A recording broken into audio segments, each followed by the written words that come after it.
കുടുംബ പ്രശ്നങ്ങളിൽ രക്തച്ചൊരിച്ചിലുണ്ടാകുന്നതിൽ പ്രധാന വില്ലൻ അമിത ലഹരി ഉപയോഗമാണ്. കോഴിക്കോട് മകന്റെ അടിയേറ്റ് പിതാവ് കൊല്ലപ്പെട്ട സംഭവത്തിന് പിന്നിലും ഇതേ കാരണമാണെന്നാണ് പോലീസ് വ്യക്തമാക്കുന്നത്. വെള്ളിപ്പറമ്പ് മക്കിനിയാട്ട് ശശിധരനാണ് മകൻ 26-കാരനായിട്ടുള്ള അഭിരാമിന്റെ ആക്രമണത്തിൽ ജീവൻ നഷ്ടമായത്. ലഹരിക്ക് അടിമയായ അഭിറാം അമ്മയെ ഉപദ്രവിക്കുന്നത് തടയാൻ ശ്രമിച്ചപ്പോഴായിരുന്നു ആ പാവം അച്ഛന് നേരെയുള്ള ആക്രമണം. പ്രതി അഭിരാമിനെ മെഡിക്കൽ കോളേജ് പോലീസ് കസ്റ്റഡിയിലെടുത്തു.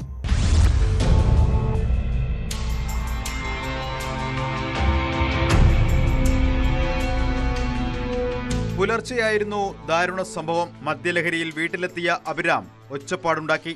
ബഹളമുണ്ടാക്കുന്നത് അവസാനിപ്പിക്കണമെന്ന് അമ്മ ആവശ്യപ്പെട്ടതോടെ ഇയാൾ അമ്മയ്ക്കെതിരെ തിരിഞ്ഞു.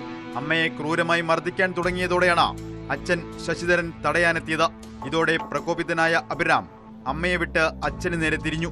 കഴുത്തിൽ കുത്തുകയും മരക്കഷ്ണമെടുത്ത് തലയിൽ ശക്തിയായി അടിക്കുകയും ചെയ്തതോടെ രക്തത്തിൽ കുളിച്ച് ശശിധരൻ നിലത്ത് വീണു. ബഹളം കേട്ട് ഓടിയെത്തിയ നാട്ടുകാർ കണ്ടത് ചോര വാർന്ന് ബോധരഹിതനായി കിടക്കുന്ന ശശിധരനെയും ഒന്നുമറിയാത്ത ഭാവത്തിൽ അരികിൽ നിൽക്കുന്ന അഭിരാമിനെയുമാണ്. ഉടൻ തന്നെ കോഴിക്കോട് മെഡിക്കൽ കോളേജ് ആശുപത്രിയിൽ എത്തിച്ചെങ്കിലും ശശിധരന്റെ ജീവൻ രക്ഷിക്കാനായില്ല.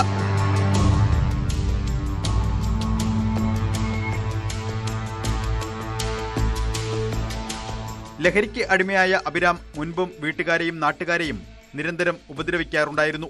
പലതവണ മെഡിക്കൽ കോളേജ് പോലീസ് ഇയാളെ കസ്റ്റഡിയിലെടുത്തിട്ടുണ്ടെങ്കിലും തിരികെയെത്തി വീണ്ടും ആക്രമണം തുടരുകയായിരുന്നു പതിവ്. മദ്യപാനം നിർത്തുന്നതിനായി ലഹരി വിമുക്തി കേന്ദ്രത്തിൽ അടുത്തിടെ അഭിരാമിനെ പ്രവേശിപ്പിച്ചിരുന്നു.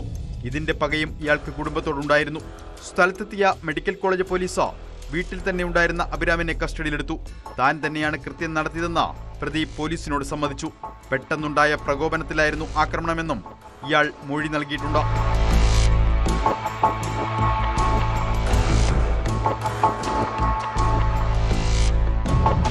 ന്യൂസ് 18 കോഴിക്കോട്. കൂടുതൽ വാർത്തകൾക്ക് news 18 Keralam YouTube channel subscribe ചെയ്യുക.